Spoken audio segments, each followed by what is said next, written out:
ಸ್ನೇಹಿತರೆ ಎಲ್ರಿಗೂ ಕೂಡ ನಮಸ್ಕಾರ. ಸ್ನೇಹಿತರೆ, ನೀವೇನಾದ್ರೂ ಕೂಡ ಸ್ವಂತವಾಗಿ ಒಂದು ಉದ್ಯಮನ ಮಾಡಬೇಕು ಅಂತ ನೋಡ್ತಾ ಇದ್ರೆ ದಯವಿಟ್ಟು ಕೂಡ ಇವಾಗ ಈ ಒಂದು ಸರ್ಕಾರದಿಂದ ಇರುವಂತ ಸ್ಕೀಮ್ ನ ಉಪಯೋಗಿಸ್ಕೊಂಡು ನೀವು ಸ್ವಂತವಾಗಿ ಬಿಸ್ನೆಸ್ ಗಳನ್ನ ಸ್ಟಾರ್ಟ್ ಮಾಡಬಹುದು. ಅದೇ ರೀತಿಯಾಗಿ ಈ ಒಂದು ಬಿಸ್ನೆಸ್ ಗೆ ನಿಮ್ಗೆ 70% ವರ್ಗು ಕೂಡ ಸಬ್ಸಿಡಿನೂ ಕೂಡ ಕೊಡ್ತಾರೆ, ಅಥವಾ 2 ಲಕ್ಷದವರೆಗೆ ಈ ಒಂದು ಸಬ್ಸಿಡಿನೂ ಕೂಡ ಕೊಡುವಂತದ್ದು. ಅದು ಯಾವ ಒಂದು ಸ್ಕೀಮ್ ಅಲ್ಲಿ ಬರುತ್ತೆ, ಮತ್ತೆ ಇದಕ್ಕೆ ಬೇಕಾಗುವಂತ ದಾಖಲಾತಿಗಳು ಏನೇನ್ ಬೇಕಾಗುತ್ತೆ, ಮತ್ತೆ ಯಾರೆಲ್ಲ ಅರ್ಜಿನ ಹಾಕ್ಬೋದು, ಇದ್ರ ಬಗ್ಗೆ ನಾನು ಕಂಪ್ಲೀಟ್ ಡೀಟೇಲ್ಸ್ ನ ಹೇಳ್ತಾ ಹೋಗ್ತೀನಿ ಸ್ನೇಹಿತರೆ. ಮೊದಲನೇದಾಗಿ ಯಾವ ಒಂದು ಯೋಜನೆ ಅಂತ ನೋಡೋದಾದ್ರೆ ಉದ್ಯಮಶೀಲತಾ ಅಭಿವೃದ್ಧಿ ಯೋಜನೆ.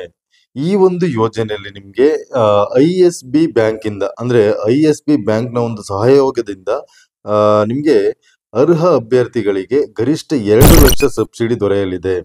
ಈ ನೆರವು ಒಟ್ಟು ಸಾಲದ ಮೊತ್ತಕ್ಕೆ 70% ವರೆಗೆ ದೊರೆಯುತ್ತದೆ. ಅಂದ್ರೆ ಸಪೋಸ್ ಏನಾದ್ರು ಕೂಡ ನೀವು ಹೆಚ್ಚಿನ ಒಂದು ಸಾಲಗಳನ್ನ ತಗೊಂಡಂತ ಸಂದರ್ಭಗಳಲ್ಲಿ ನಿಮ್ಗೆ 70% ವರೆಗೂ ಕೂಡ ಈ ಒಂದು ಸಬ್ಸಿಡಿನ ಕೊಡ್ತಾರೆ, ಅಥವಾ 2 ಲಕ್ಷದವರೆಗೆ ಈ ಒಂದು ಸಬ್ಸಿಡಿನ ಕೊಡುವಂತದ್ದು ಸರ್ಕಾರದಿಂದ.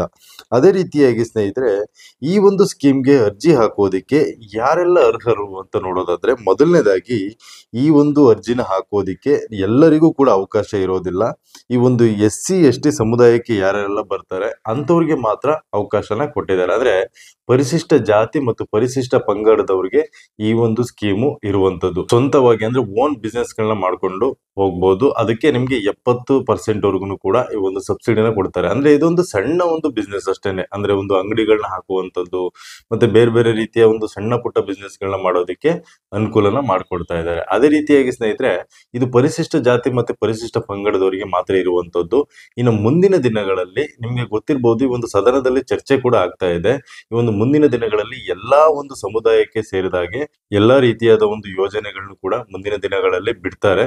ಅದ್ರ ಬಗ್ಗೆ ನಾನು ಕಂಪ್ಲೀಟ್ ಡೀಟೇಲ್ಸ್ ನ ಹೇಳ್ತಾ ಇರ್ತೀನಿ. ದಯವಿಟ್ಟು ಕೂಡ ನಮ್ಮ ಒಂದು ಚಾನಲ್ಗೆ ಎಲ್ಲರೂ ಕೂಡ ಸಬ್ಸ್ಕ್ರೈಬ್ ಆಗಿ ಅಂತ ನಾನು ಹೇಳೋದಕ್ಕೆ ಇಷ್ಟಪಡ್ತೇನೆ.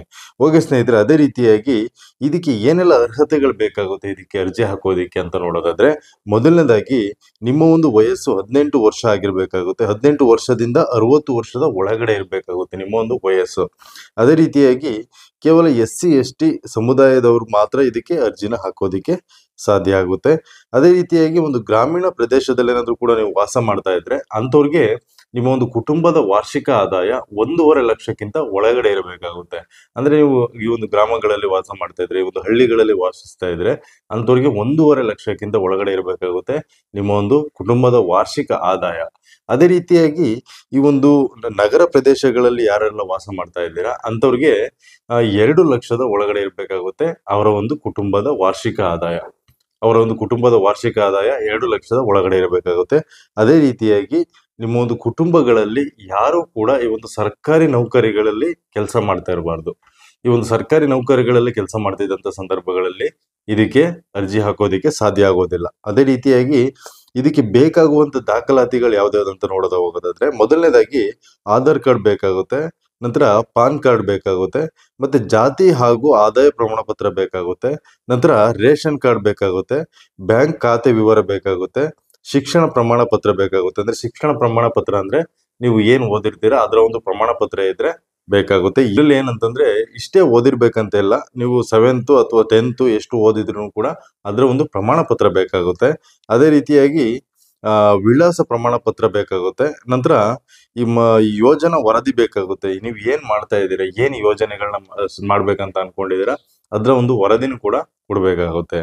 ನಂತರ ಇಲ್ಲಿ ಎಲ್ಲೆಲ್ಲಿ ಅರ್ಜಿನ ಹಾಕ್ಬೋದು ಅಂತ ನೋಡೋದಾದ್ರೆ, ಮೊದಲನೇದಾಗಿ ಈ ಒಂದು ನಿಮ್ಮ ಒಂದು ಸೇವಾ ಸಿಂಧು ಕೇಂದ್ರಗಳು ಎಲ್ಲೆಲ್ಲೆಲ್ಲ ಇರುತ್ತೆ ಆ ಒಂದು ಸೇವಾ ಕೇಂದ್ರಗಳಲ್ಲಿ ಹೋಗಿ ನೀವು ಅರ್ಜಿಗಳನ್ನ ಹಾಕ್ಬೇಕಾಗುತ್ತೆ. ಸೇವಾ ಕೇಂದ್ರಗಳಲ್ಲಿ ಹೋಗಿ ಅರ್ಜಿ ಹಾಕುವಂತ ಸಂದರ್ಭಗಳಲ್ಲಿ ನಿಮ್ಗೆ ಅಲ್ಲಿ self employed direct loan scheme ಅಂತ ಇರುತ್ತೆ. ಅಲ್ಲಿ ನಿಮ್ಮ ಒಂದು ಅರ್ಜಿನ ಭರ್ತಿನ ಮಾಡಿ ಫಾರ್ಮ್ ನ ಫಿಲ್ ಮಾಡಿ, ಅಂದ್ರೆ ಅವ್ರು ಫಿಲ್ ಮಾಡ್ತು ಕೊಡ್ತಾರೆ ಈ ಒಂದು ಕೇಂದ್ರದಲ್ಲಿ, ಈ ಒಂದು ಸೇವಾ ಸಿಂಧು ಕೇಂದ್ರದಲ್ಲಿ.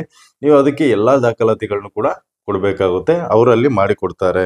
ಅದೇ ರೀತಿಯಾಗಿ ಇದು ಆನ್ಲೈನ್ ಅಲ್ಲಿ ಕೂಡ ಮಾಡಬಹುದು ಸೇವಾ ಸಿಂಧು ವೆಬ್ಸೈಟಿಗೆ ಹೋದ್ರೆ, ಬಟ್ ಅದು ನಾನು ಹೇಳೋದಿಕ್ಕೆ ಹೋಗೋದಿಲ್ಲ, ಯಾಕಂತಂದ್ರೆ ಅದು ಎಲ್ರಿಗೂ ಕೂಡ ಸಾಧ್ಯ ಆಗೋದಿಲ್ಲ. ಹಾಗಾಗಿ ನಾನು ಹೇಳೋದಿಕ್ಕೆ ಹೋಗೋದಿಲ್ಲ, ನೀವು ಸೇವಾ ಸಿಂಧು ಕೇಂದ್ರಕ್ಕೆ ಹೋಗಿ ಅರ್ಜಿನ ಹಾಕಿ.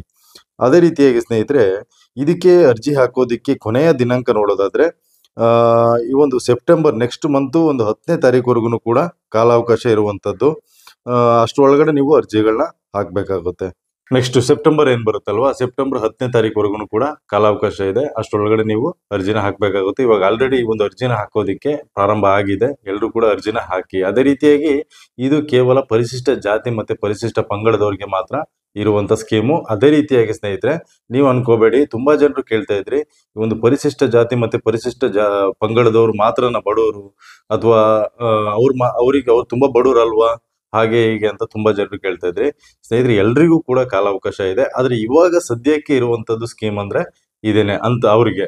ಅದೇ ರೀತಿಯಾಗಿ ಮುಂದಿನ ದಿನಗಳಲ್ಲಿ ಎಲ್ಲಾ ಒಂದು ಸಮುದಾಯಗಳಿಗೂ ಕೂಡ ಈ ಒಂದು ಸ್ಕೀಮ್ಗಳ ಯೋಜನೆಗಳನ್ನ ಬಿಡ್ತಾರೆ. ಅಷ್ಟ ನಂತರದಲ್ಲಿ ಅದ್ರ ಬಗ್ಗೆ ಕಂಪ್ಲೀಟ್ ಡೀಟೇಲ್ಸ್ ನಾನು ಹೇಳ್ತಾ ಹೋಗ್ತೀನಿ. ಎಲ್ಲರಿಗೂ ಕೂಡ, ಪ್ರತಿ ಒಬ್ಬರಿಗೂ ಕೂಡ ನಾನು ಎಲ್ಲಾ ಯೋಜನೆಗಳ ಬಗ್ಗೆನೂ ಕೂಡ ಇನ್ಫಾರ್ಮೇಶನ್ ಕೊಡ್ತೀನಿ. ಅದೇ ರೀತಿಯಾಗಿ ರೈತರಿಗೆ ಸಂಬಂಧಪಟ್ಟಂತ ವಿಚಾರಗಳ ಬಗ್ಗೆನೂ ಕೂಡ ನಾನು ಕಂಪ್ಲೀಟ್ ಡೀಟೇಲ್ಸ್ ನ ಕೊಡ್ತಾ ಹೋಗ್ತೀನಿ ಸ್ನೇಹಿತರೆ. ಅದೆಲ್ಲ ನೋಟಿಫಿಕೇಶನ್ ನಿಮ್ಗೆ ಬರ್ಬೇಕಂದ್ರೆ ನೀವು ದಯವಿಟ್ಟು ಕೂಡ ನಮ್ಮ ಒಂದು ಚಾನಲ್ಗೆ ಸಬ್ಸ್ಕ್ರೈಬ್ ಮಾಡ್ಕೋಬೇಕಾಗುತ್ತೆ. ಸಬ್ಸ್ಕ್ರೈಬ್ ಮಾಡ್ಕೊಂಡಂತ ಸಂದರ್ಭಗಳಲ್ಲಿ ಇಮಿಡಿಯೇಟ್ ಆಗಿ ನಿಮ್ಗೆ ನೋಟಿಫಿಕೇಶನ್ ಬರುತ್ತೆ. ನಾವು ಯಾವುದೇ ವಿಡಿಯೋ ಬಿಟ್ಟಂತ ಸಂದರ್ಭಗಳಲ್ಲೂ ಕೂಡ ನಿಮ್ಗೆ ಇಮಿಡಿಯೇಟ್ ನೋಟಿಫಿಕೇಶನ್ ಬರುತ್ತೆ.